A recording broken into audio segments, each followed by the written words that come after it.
السلام علیکم ورحمۃ اللہ وبرکاتہ۔ میں نے عربی الفاظ کے متعلق ویڈیو بنائی تھی اور اس میں ہم نے کافی سارے الفاظ پڑھے تھے۔ ایک عربی کے الفاظ کا کالم اور اس کے سامنے اس کا معنی، اس کا ٹرانسلیشن اردو زبان میں۔ آج میں انشاءاللہ اپنے ٹیبلٹ کے ذریعے سے آپ کو چند جملے عربی کے دکھاؤں گا، پھر اس کا ہم انشاءاللہ انالائز کریں گے، کوشش کریں گے اور اس کا معنی، اس کا ترجمہ جاننے کی اور سیکھنے کی کوشش کریں گے۔ تو عربی زبان میرے دوستو ایسی ہے کہ اللہ سبحانہ و تعالی کا بڑا کرم ہے کہ یہ عربی زبان سب سے زیادہ آسان زبان ہے۔ ما اسهل هذه اللغة، بہت ہی آسان یہ عربی زبان ہے، کیونکہ اللہ تعالیٰ نے قرآن کریم کی جو زبان اللہ تعالیٰ نے پسند کی وہ عربی ہے، اور نبی صلی اللہ علیہ وسلم کی بھی زبان عربی ہے۔ عربی جتنی سیکھنی آسان ہے شاید ہی کوئی زبان اتنی سیکھنی آسان ہو۔ عربی زبان اور جتنی گہری ہے، اور شاید ہی اس جیسی کوئی زبان جو گہری ہو، جس کے معنی گہرائی کو جا پہنچتے ہو۔ ہم جتنا سیکھیں گے انشاءاللہ ہمارا ذہن کھلتا جائے گا، لیکن ہمارا انشاءاللہ یہ عربی سیکھتے ہوئے ہمارا دل نہیں بھرے گا۔ یہ ایسا ہے کہ اللہ تعالیٰ نے اس میں اتنا سرور، اتنا ہوگا۔ اللہ سبحانہ و تعالیٰ سے دعا ہے کہ ہمارے لیے آسانیاں پیدا کرے۔ تو اب ہم آ گئے ہیں اپنی ٹیبلٹ کی اسکرین پر۔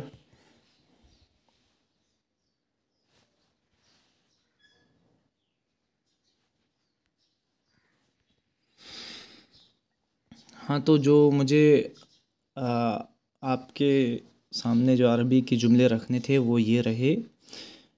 سب سے پہلے ہم دیکھتے ہیں، یہاں پر نمبر 1 لکھا ہوا ہے ایک جملہ، الرجل الصالح، الرجل الصالح۔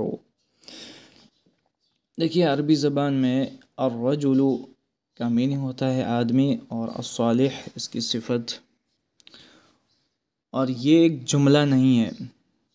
جملہ کسے کہتے ہیں کہ جس میں بات پوری ہو رہی ہو۔ یہ جملہ نہیں ہے، یہ ایک مرکب ہے۔ اور مرکب کیا ہوتا ہے کہ مفرد پلس مفرد از اکول ٹو مرکب، اور مرکب اسے کہتے ہیں کہ جس میں بات پوری نہ ہو رہی ہو۔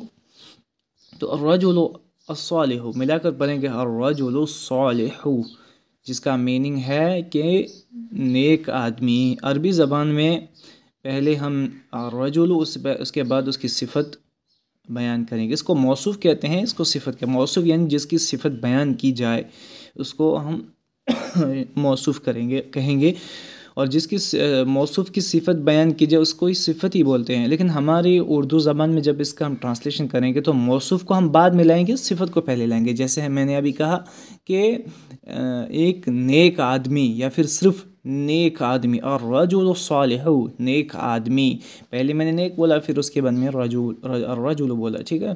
تو یہ ایک مرکب ہے۔ اب کیا ہے کہ اگر ہمیں جملہ بنانا ہے تو سب سے پہلے یہ مرکب ہم رکھیں گے الرجل الصالح، یعنی ہم ایک نیک آدمی کی بات کر رہے ہیں، اس کے بارے میں کچھ خبر دیں گے۔ کیا ہے؟ مثال کے طور پہ ہم یہ اگر کہنا چاہیں کہ نیک آدمی مؤذن ہوتا ہے تو ہم ایسا کہیں گے کہ یہاں پر مؤذن لکھ دیں گے۔ کس طرح سے کہ الرجل الصالح مؤذن، یا پھر نیک آدمی امام ہے تو الرجل الصالح امام، ٹھیک ہے۔ پر یہاں پر جو اس کے بعد والا اسم آئے گا وہ نکرہ رہے گا۔ نکرہ کی علامت کیا ہے؟ نکرہ کی سب سے بڑی موٹی علامت ہے ڈبل حرکت، یا ڈبل پیش ہو، یا ڈبل زبر ہو، یا ڈبل زیر ہو، اس کو تنوین کہا جاتا ہے۔ تو مبتدا کے اوپر، یہ مبتدا ہے کیونکہ الف لام اس کے اوپر ہے، یہ سب سے بڑی علامت ہے، مبتدا ہے یہ، اور یہ دونوں ورڈ ایک دوسرے سے جڑے ہوئے ہیں۔ اور الرجل الصالح یہ جدا جدا نہیں ہے، اگر ہم نے اس کو جدا کر دیا تو معنی چینج ہو جائے گا، اور معنی تب چینج ہوگا جب ایک الف لام والا ہوگا، یہاں پر الف لام ہے، اور دوسرا بنا الف لام والا ہوگا تو کیا ہوگا؟ اب جب الف لام ہٹ گیا تو یہ ہا کے اوپر سنگل حرکت ہے تو ڈبل حرکت ہو جائے گی۔ کیوں؟ کیونکہ الف لام ہٹ گیا۔ الف لام اور تنوین دونوں کبھی ساتھ نہیں رہ سکتے، یا پھر یہ رہے گا یا پھر وہ رہے گا. تو الرجل صالح تو معنی ہو جائے گا کہ آدمی نیک ہے، پھر بات پوری ہو رہی ہے. ٹھیک ہے، پھر یہ صفت اور موصوف و صفت نہیں ہوگا. کیونکہ دونوں اسم کے دونوں اسم میں اب کیا ہوا، میچ نہیں ہو رہے ہیں. اب دونوں اسم الگ الگ ہو گئے، پہلا الف لام والا معرفہ اور دوسرا نکرہ. الرجل صالح آدمی نیک ہے، لیکن یہاں پر ہے الرجل الصالح نیک آدمی، اس کی ہم یہاں صفت الگ لگائیں گے. چلیے دوسرا دیکھتے ہیں. الولد الحسن، الولد الحسن، الولد لڑکا، الحسن اچھا، الولد الحسن اچھا لڑکا، وہ بھی اسی طرح ہے، یہ موصوف یہ صفت. نمبر 3 دیکھتے ہیں کہ القرآن الحکیم، حکمت سے بھرا ہوا قرآن. یہاں پر الحکیم صفت ہے اور یہ القرآن موصوف ہے. نمبر 4 دیکھتے ہیں کہ الصراط المستقیم، الصراط المستقیم سیدھا راستہ، الصراط راستہ کہتے ہیں، المستقیم سیدھا. نمبر 5 دیکھتے ہیں امام عادل، امام عادل عدل کرنے والا امام.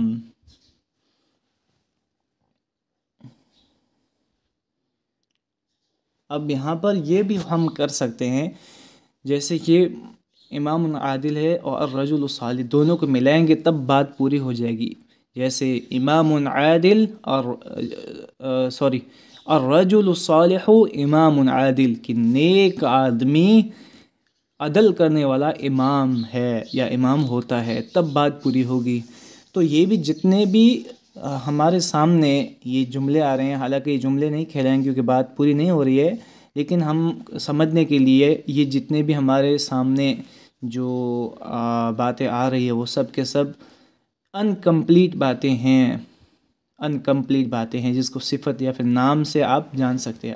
امام عادل، امام عادل عدل کرنے والا امام. اگر ہم الامام کے آگے ال ڈال دیں گے، الامام عادل، تو معنی ہوگا کہ امام عدل کرنے والا ہے.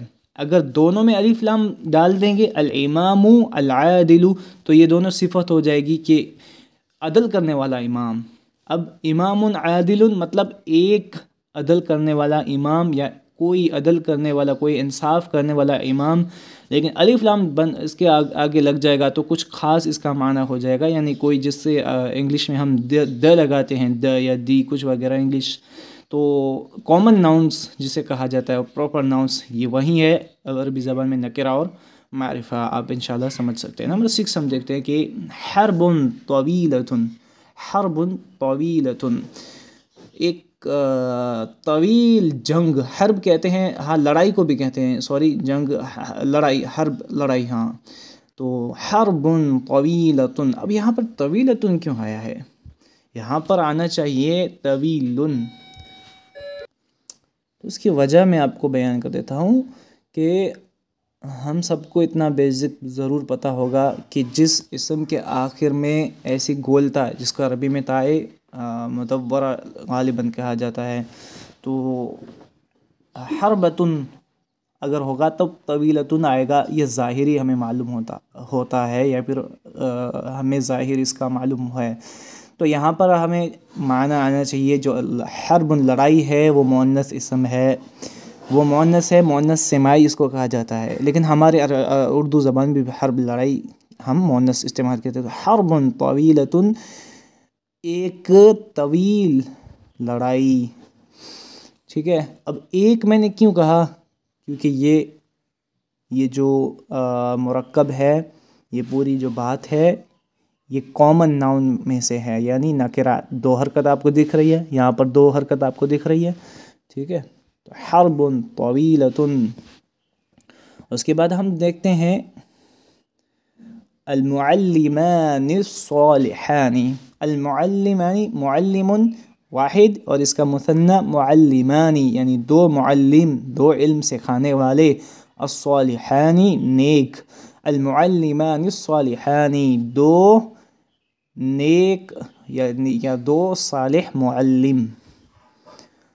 8 نمبر المعلمتان المجتہدتان، یہاں پر مؤنث ہے، المعلمانی تھا، اب یہاں المعلمتانی، 2 معلم یعنی فیمیل جس کو ہم کہیں گے ٹیچر، المجتہدان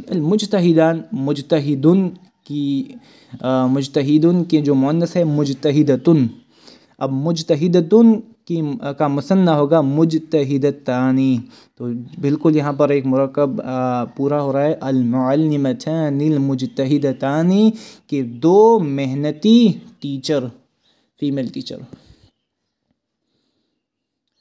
السیارتان الجدیدتان،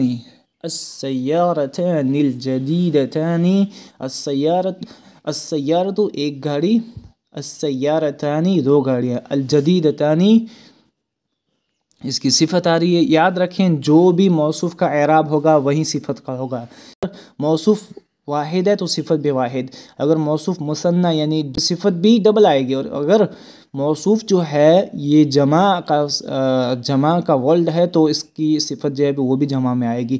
تو بہرحال خلاصہ یہ ہے کہ صفت پوری طرح سے موصوف کو فالو کرے گی، جیسے السیارتان 2 گاڑیاں تو اس کی صفت بھی 2 آئی، دونوں الجدیدتانی 2 نئی، تو یہاں پر الجدیدتانی السیارتانی کی صفت ہے، السیارتان الجدیدتان 2 نئی گاڑیاں۔ الکتابان القدیمان 2 پرانی کتابیں، یہاں پر کتاب موصوف ہے، اب ال لگا ہوا ہے اسی لیے معرفہ ہے تو صفت بھی ال والی ہے، اور یہاں پر بانی آنی کی ساؤنڈ ہمیں نظر آ رہی ہے، یعنی یہ مثنیٰ ہے، 2 کتابیں عدد کے اعتبار سے، تو یہاں القدیمانی سیم ٹو سیم اپنے موصوف کو فالو کرتے ہوئے اس کی صفت بھی مثنیٰ آئی، والکتابان القدیمان 2 پرانی کتابیں۔ ہاں تو یہاں پر ہمارے 10 جملے الحمدللہ کمپلیٹ ہو گئے ہیں اللہ کی فضل و کرم سے۔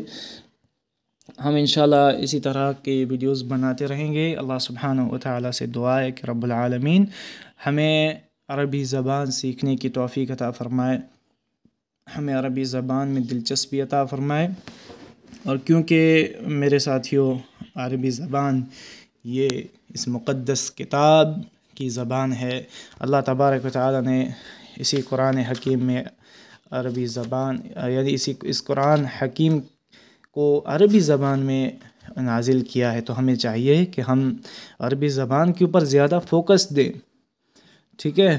اگر ہمیں عربی آئے گی تب ہم قرآن حکیم کا ہم معنی سمجھ جائیں گے، جیسے یہاں پر ہے سأل سائل بعذاب واقع، اب ہمیں پتہ ہی نہیں کہ کیا کہا جا رہا ہے، تو ہمیں قرآن میں کس طرح سے ہم غور و فکر کر سکتے ہیں، ہم پوری زندگی ٹرانسلیشن کے محتاج رہ جائیں گے، لیکن عربی جب ہم سیکھیں تو انشاءاللہ ہمیں ایک ورڈ آئے گا، جیسے سأل اس نے پوچھا، یہ فعل ہے، سأل اس نے پوچھا، سائل ایک سوال کرنے والے نے، بعذاب واقع ہونے والے عذاب کی، تو یہاں پر ہمیں یہ فائدہ ہوگا انشاءاللہ۔ فسبح باسم ربک العظیم، تو تسبیح کر اپنے رب کا نام لے کر۔ اب یہاں پر میں نے اپنے رب کا نام لے کر کیوں کہا؟